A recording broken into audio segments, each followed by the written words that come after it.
kabar sahabat Indonesia? Talkshow Jamu Digital kali ini akan mengungkap tema jamu menembus pasar dunia. Sahabat Indonesia barangkali belum banyak yang tahu bahwa produk jamu Indonesia sudah banyak diekspor ke berbagai negara. Produk jamu Indonesia sudah menjadi bagian kesehatan masyarakat dunia. Untuk menggali hal itu, di studio Jamu Digital Talkshow sudah hadir Ketua Umum Gabungan Pengusaha Jamu Indonesia, Ibu Dwi Rani Pertiwi Zarman. Beliau akan mengungkap bagaimana seluk-beluk, bagaimana kendala melakukan ekspor, menjual produk jamu ke pasar dunia. Dan ikutin terus Talkshow Jamu Digital mengungkap fakta yang belum terungkap.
Sahabat Indonesia, di studio Jamu Digital Talkshow sudah hadir Ketua Umum Gabungan Pengusaha Jamu Indonesia, Ibu Dwi Rani Pertiwi Zarman. Apa kabar Mbak Rani? Baik, Pak Karyanto. Terima kasih sudah diundang. Baik, Indonesia sedang mengalami COVID. Kita dengar, kita lihat masyarakat kita sangat antusias minum jamu. Bagaimana perkembangan jamu saat COVID? Dari dampaknya COVID ini ya memang penjualan jamu tuh khususnya yang rempah-rempah itu banyak sekali dicari masyarakat ya, khususnya yang berkaitan untuk imun seperti jahe, kunyit, temulawak, terus apalagi itu kayu serai gitu. Nah, itu masyarakat kan sekarang banyak yang membuat sendiri, bahkan untuk diminum sendiri, juga bahkan untuk dijual secara sederhana ya. Emang efeknya sih, efeknya ke industri itu harga bahan baku jadi naik ya. Terus kemudian, namun jamu itu jadi lebih dicari masyarakat sekarang, banyak yang mencari. Semoga sih awal-awal tuh sempat booming sehingga harga tuh melangit gitu. Tapi sekarang sudah mulai agak lebih reda ya, lebih reda harganya, bisa mulai masih naik tapi nggak setinggi waktu awal-awal. Mbak Rani, apakah GP Jamu melihat ada satu regulasi yang diperlukan? Apakah sudah cukup atau regulasi apa yang diperlukan agar jamu itu juga semakin dicintai bangsa Indonesia dan juga bisa ekspor ke berbagai negara? Kalau regulasi saat ini kan kalau untuk resminya ekspor yang berkaitan dengan kesehatan ya, itu kan baru dibuka lagi, sempat ditutup ya, harus terpenuhi dalam negeri dulu ya. Nah, kemarin tuh memang untuk produk jamu jadi itu kita kena regulasi lah ya, tidak mudah. Jadi ketika regulasi dari BPOM itu dan Kemenkes standar jamu itu menjadi lebih ketat dan lebih berat, sehingga sertifikat kita yang sudah lama tidak berlaku lagi, tapi kemudian tahapan CPOTB itu sertifikatnya bisa terbagi beberapa 3 kelas, sehingga sertifikat yang pertama pun kita sudah bisa pakai untuk ekspor ya. Nah, itu sangat kami harapkan, walaupun pasar dalam negeri juga masih penuh, tetapi ketika luar negeri itu mulai melirik jamu Indonesia, ya kita juga upayakan. Sebentar lagi saya akan ada MOU dengan Indonesia Eurasia Council ya. Jadi kerjasama antara Indonesia dengan Europe, Asia, pusatnya di Rusia. Mereka akan mendisplaykan produk-produk Indonesia umumnya ya, tapi khusus jamu mereka MOU dengan GP Jamu mulai mendata atas permintaan mereka daftar-daftar produk yang sudah siap untuk diekspor. Nanti mereka pilih, sudah ada beberapa perusahaan yang masuk listnya, nanti kita akan ajukan. Nanti MOU akan berjalan mungkin minggu depan, kira-kira minggu depan kalau pakar mau hadir tidak bisa. Gitu. Itu regulasi. Kalau untuk ekspor sih insya Allah BPOM sangat membantu, jadi kita dimudahkan gitu ya. Kalau pasar jamu di Indonesia, Mbak Rani, 3 tahun terakhir berapa sih pasar jamu di Indonesia secara keseluruhan 3 tahun terakhir ini? Kalau mengacu di data BPS sih sekitar 20 triliun, Pak. Seperti itu. Kalau saya kan tidak mendata langsung, tetapi berdasarkan data yang dari BPS. Antara kenaikannya setiap tahun tuh sekitar 2-3 triliun lah. Mungkin posisi 2019 itu sekitar 20 triliun, Pak. Kalau pasar ekspor, Mbak Rani, apakah juga selalu tumbuh? Tadi kalau pasar dalam negeri kan diindikasikan dari tahun ke tahun bisa tumbuh cukup baik. Kalau pasar ekspornya, apakah juga mengalami pertumbuhan seiring dengan gerakan masyarakat dunia untuk kembali ke alam, back to nature? Kalau sebetulnya yang banyak diekspor itu saat ini bahan baku ya, raw materialnya. Walaupun industri khususnya sih yang besar yang sudah ekspor itu, pertumbuhannya adalah dari keseluruhan industri itu yang baru bisa ekspor baru sekitar 20% lah dari keseluruhan industri ya. Industri itu kan ada sekitar 880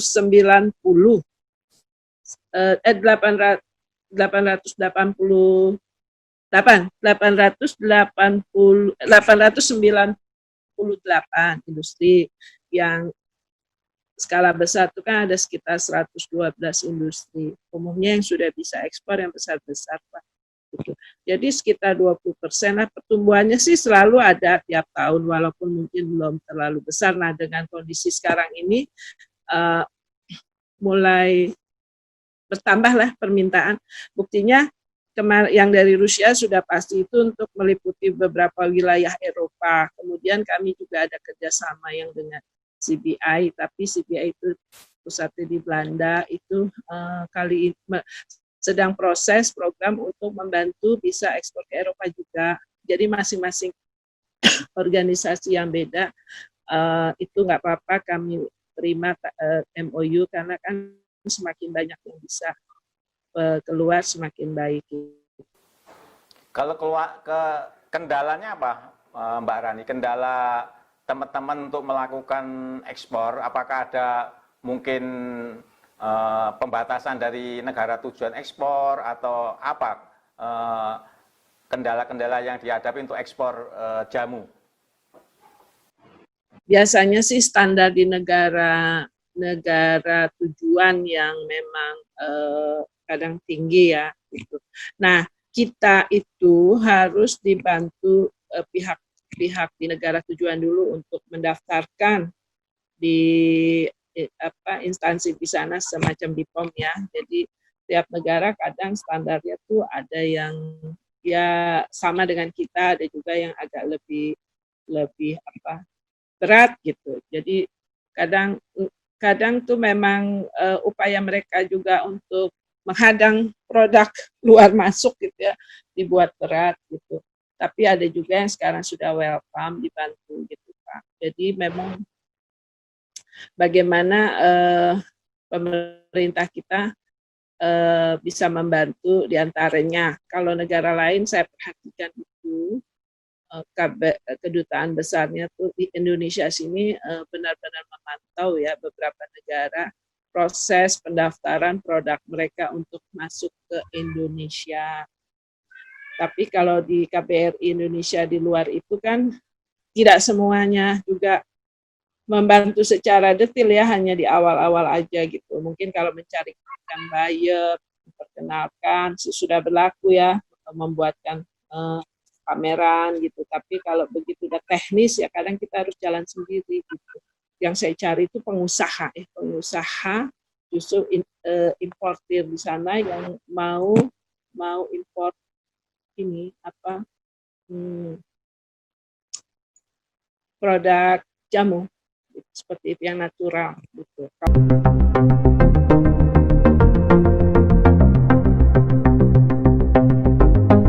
Bisa diceritakan kemarin sempat bisa nembus pasar Cina. Bagaimana kiat-kiatnya bisa masuk pasar Cina kemarin, Mbak Rani? Baik, soal ke Cina ya, ke China. Jadi satu kali itu mereka kan punya apa ada pameran rutin setiap tahun atau setiap tahun. Nah, mereka ada grupnya tuh namanya BRIS itu Brasilia, Rusia, India, terus beberapa negara. Nah kemudian ceritanya mereka tuh mau masukin Indonesia masuk.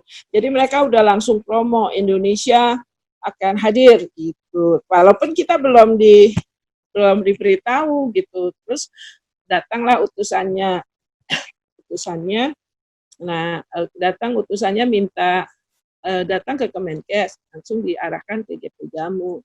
Jadi mereka mau ada pameran besar untuk berkaitan dengan obat tradisional gitu Kak, di satu kota di mereka tuh pusatnya obat tradisional mereka. Jadi waktu itu saya bilang gini, kami kalau pameran di sana belum tentu produk kami diterima gitu kan, karena terus terang sampai saat kemarin itu tidak ada produk jamu Indonesia ada di China. Jadi buat apa saya jawab itu, buat apa kami pameran gitu kan, kalau cuma hanya buang-buang waktu aja gitu kan.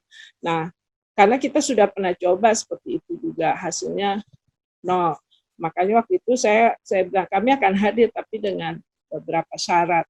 Satu, saya kasih lima syarat. Satu, kami dibiayai untuk ke sana. Kedua, dibiayai akomodasi, transportasi, dan semuanya fasilitas di sana. Kedua, kami minta disiapkan stand. Tadinya kami disuruh bayar. Saya bilang saya nggak mau, gitu kan. Indonesia nggak mau kalau misalnya harus bayar. Karena stand itu paling murah 100 juta rupiah. Kemudian kami minta dikasih kesempatan presentasi karena memang ada acaranya acara forumnya yang besar gitu. Kemudian yang keempat kami minta B2B dan terakhir kami sudah ada distributor yang mau menerima produk kami. B2B juga harus ada dipertemukan dengan buyer. Kalau 5 itu tidak terpenuhi, kami tidak akan datang. Gitu. Sekitar 2 minggu mereka pertimbangkan, mungkin berat bagi mereka karena itu kan konsep besar, tapi kalau mereka batalkan juga nama Indonesia sudah masuk. Akhirnya dalam waktu menjelang acara itu tidak lama lagi mereka menyetujui semua permintaan kita dengan syarat waktu itu Kepala Badan POM hadir ke sana. Akhirnya akhirnya saya bilang, oke, kalau Kepala Badan POM kami hadir, kita juga minta Kepala Badan POM-nya sana harus hadir dong. Dan saya bilang, Kepala Badan POM kami ini selevel menteri ya, jadi tolong penyambutannya juga setara dengan pejabat kementerian gitu ya. Nah, itu juga saya masih belum yakin Bu Penny bisa nggak ya Ibu Penny, soalnya Bu Penny-nya kan baru pulang dari Palestina gitu ya. Dalam hari ini pulang, besoknya akhirnya dengan kelelahan mengajukan surat ke Pak Jokowi, ke Presiden untuk izin. Alhamdulillah Pak Jokowi meng-ACC, berangkatlah besoknya kami ke China. Begitu sampai di sana di Beijing, 6 jam lagi perjalanan darat. Bapak bisa bayangkan betapa dengan kelelahan, tapi ya itu kita, khususnya Ibu Penny, saya salut gitu ya, walaupun lelah dari perjalanan jauh, tapi demi jamu Indonesia bisa ada sebagai apa, sejarah lah kami MOU dengan China gitu, bisa untuk masuk ke sana. Jadi berjalanlah semua itu acara, presentasi, buyers juga ada yang kita MOU. Setelah itu dilanjutkan dengan pihak dari China, distributor itu datang ke Indonesia. Waktu itu kan saya mewakili 7 perusahaan, ya, GP Jamu mewakili 7 perusahaan. Kemudian mereka datang dan MOU dengan masing-masing perusahaan. Mereka datang ke Indonesia. Ada satu perusahaan yaitu yang sudah MOU lebih dahulu, sudah nego lama lebih dahulu dan dibarengi MOU-nya. Itu produk Soman-nya, itu kan sudah lebih hampir 3 tahun negonya. Baru pas kebetulan kita mau ke sana, baru go, dan harusnya saat ini produknya sudah berangkat. Itu kalau nggak salah dapat kontraknya nilainya sekitar 40 M gitu ya. Saya pikir sudah berjalan produknya ke sana, dan itu pada waktu itu MOU-nya dibarengi dengan kita di hadapan Ibu Penny. Nah, itulah yang saat ini buat kami cukup memberikan sedikit kebahagiaan gitu, bahwa produk kita juga bisa ada di sana, walaupun masih perlu proses yang panjang, tetapi setidaknya sudah ada yang mengurus pendaftaran dan lain sebagainya di sana. Gitu, Pak. Mbak Rani sering mendampingin beberapa pengusaha untuk bisa ekspor. Apa sarannya agar teman-teman yang belum sempat atau belum tembus pasar ekspor juga bisa segera ikut meramaikan, ikut mengekspor produknya, sehingga produk Indonesia itu, produk jamu Indonesia bisa mengglobal. Saran-saran apa yang diberikan agar produk-produk teman-teman bisa go global? Jadi gini, pasti yang pertama mereka kan akan menanyakan sertifikat yang kita punya ya, dan pengujian beberapa macam itu kan banyak sekali ya. Nah, yaitu kalau bisa sih memang sudah wajib dipenuhi ya, sudah ada gitu kan. Walaupun yang CPOTB-nya masih belum full, misalnya katakanlah baru tahap kedua, itu dengan sertifikatnya juga sudah bisa. Jadi memang tergantung negara tujuan. Kemudian lagi kalau sudah punya sertifikat lengkap CPOTB itu kan sudah cukup bagus, lebih mudah. Nah, dibarengi dengan data ilmiah pengujian kalau ada ya. Jadi itu termasuk juga kualitas produk harus bagus, dan yang paling lebih mudah diterima sih kalau misalnya produk tersebut itu kalau misalnya spesial tuh maksudnya unik gitu, yang seperti contoh Soman itu kan termasuk yang unik ya, 39 formula gitu. Spesial kan. Nah, terus saya bilang sama ownernya, Pak, nanti tampilkan brosurnya gitu kan, di sana itu penyakitnya. Susah sih kan, itu kan buat bisa buat diabetes tuh. Jadi ditampilkanlah gambar-gambar yang orang harusnya diamputasi atau luka atau apa-apa, terus kemudian diteteskan itu menjadi baik. Itu saya perhatikan brosur seperti itu ternyata yang menarik minat para konsumen gitu kan. Jadi sesuatu gambar yang spektakuler. Cuma kan kalau di sini nggak boleh nih. Nah kan itu salah satu ya perbedaannya. Kalau di sana kan boleh tuh munculkan itu testimoni lah ya ibaratnya. Kalau di sini kan nggak boleh gitu kan. Nah di sana itu begitu lihat gambar itu orang pasti langsung ambil brosur itu duluan. Dia lihat terus dia tanya dia apa gitu. Jadi dari gambar di brosur itu juga kan cukup cukup kalau menarik mereka itu menurut saya sesuatu yang inilah banyak sekali yang lihat gitu. Dibanding brosur yang apa adanya. Kemarin memang ada produk saya bawa karena saya mematuhi regulasi yang dari BPOM, apalagi saya juga bepergian dengan BPOM gitu kan. Jadi saya bikin sesuai dengan yang diatur di sini.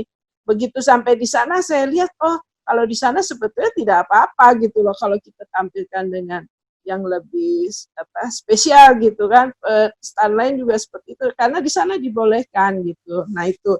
Nah memang begitu masuk ke sana produk kita dari sini kita sudah rubah dengan bahasa karena kita ke China ya bahasa Inggris dan China. Kalau kita ke Rusia nanti bahasa Inggris dan Rusia. Di mana tempat kita mau tujuan kita produk kita harus kita tulis dengan dua bahasa, Inggris dan bahasa lokal. Seperti itu. Nah, kemudian lagi, ya kalau dari industri, khususnya yang kecil-kecil, bukan berarti tidak bisa ekspor, tidak. Tetapi ada eksportir atau impor perusahaan dari luar yang dia biasanya kayak misalnya ada orang datang ke perusahaan saya, dia dari Nigeria. Jadi dia beli tuh nggak banyak. Misalnya satu produk 1.000 atau 2.000 gitu kan banyak. Mereka urus sendiri pengirimannya. Nah itu banyak. Jadi kita kirimnya ke gudang mereka di seputaran Cengkareng lah gitu. Ada pembeli-pembeli yang misalnya satu kontainer itu isinya banyak barang. Nah itu banyak yang sudah melakukan itu termasuk jamu ya. Jadi jamu-jamunya itu diberi jumlahnya tidak besar, misalnya 10.000 berbagai merek gitu dikumpulkan jadi satu masuklah ke negara mereka seperti itu. Tapi kalau yang industri besar kan seperti Sido Muncul, Borobudur itu kan sudah pengirimannya sudah per kontainer gitu kan. Nah itu seperti itu. Jadi itulah pasar.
Indonesia ini produsen jamu kan masih sebagian besar masih kategori UMKM.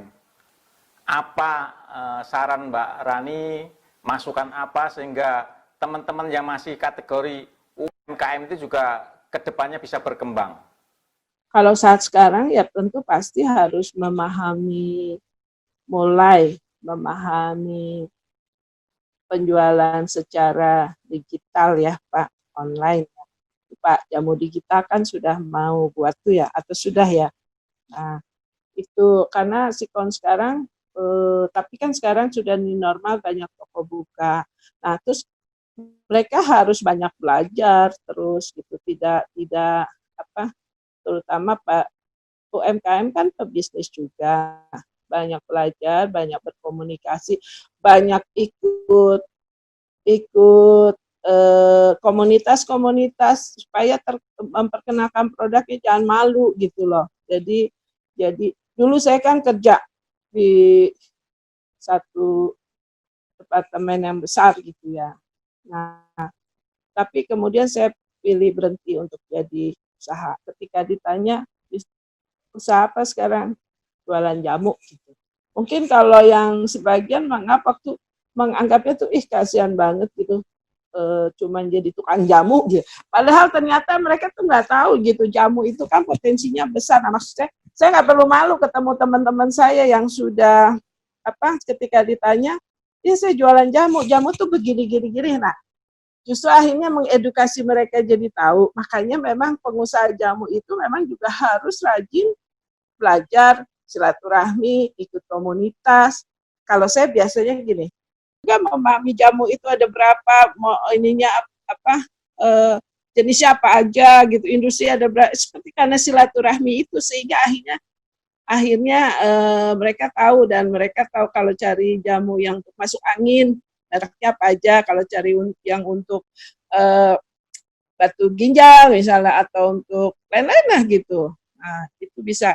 Makanya memang kalau ada platform yang khusus jamu, jamu di kita mau buat itu bagus. Jadi orang udah tahu carinya ke yang penting memang bisa masuk tuh semua produk-produk jamu. Begitu Pakar. Itu salah satu strategi saya sih kalau untuk misalnya eh, apa promo promo produk. Kan dulu saya juga usaha kecil Pak. Kecil banget ya. Sampai bisa istilahnya, kebetulan produk saya ada yang spesifik jadi ya alhamdulillah gitu ya. Tapi kalaupun ya kita upayalah gitu. Demikian sahabat Indonesia, beberapa penjelasan dari Ketua Umum GP Jamu Indonesia, bagaimana pasar jamu bisa diterobos ke pasar global, tentunya harus diikuti dengan regulasi-regulasi yang baik dari stakeholder yang terkait dengan jamu, kemudian pengusaha juga mematuhi aturan-aturan internasional sehingga produknya bisa mengglobal. Termasuk teman-teman UMKM jamu, pengusaha-pengusaha yang belum berkesempatan ekspor, barangkali ini saat yang tepat untuk melakukan ekspor produk di tengah masyarakat dunia kembali ke natural.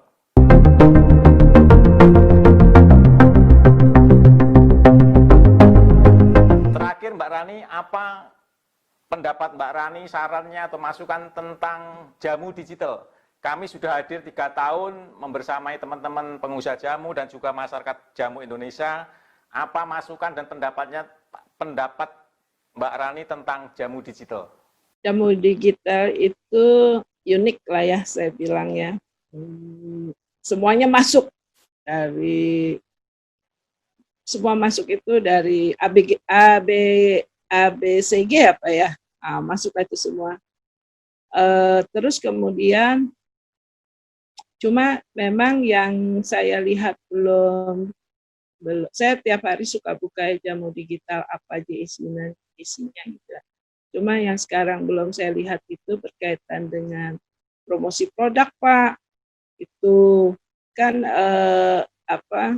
jadi kalau itu jamu digital mau jadi acuan, bahkan termasuk luar negeri, produk-produk berbagai perusahaan, bahkan kalau perlu UMKM ada di dalam jamu digital itu supaya makin dikenal gitu. Sekarang 3 tahun itu kan sudah lumayan banyak yang kenal ya Pak ya. Jadi ya itu sangat membantu kita lah salah satunya gitu. Tapi memang itu kan pasti ada beban. Jadi ya memang bisa saling bantulah gitu. Mungkin produk kita jadi terbantu. semakin dikenal luas, tapi juga industri juga membantu supaya jamu digital tetap berjalan gitu. Selain juga kami terbantu bahwa berkaitan soal regulasi yang baru selalu dibutuhkan ya, berkaitan juga dengan berbagai hal yang memang kita perlu ada yang harus dirubah gitu.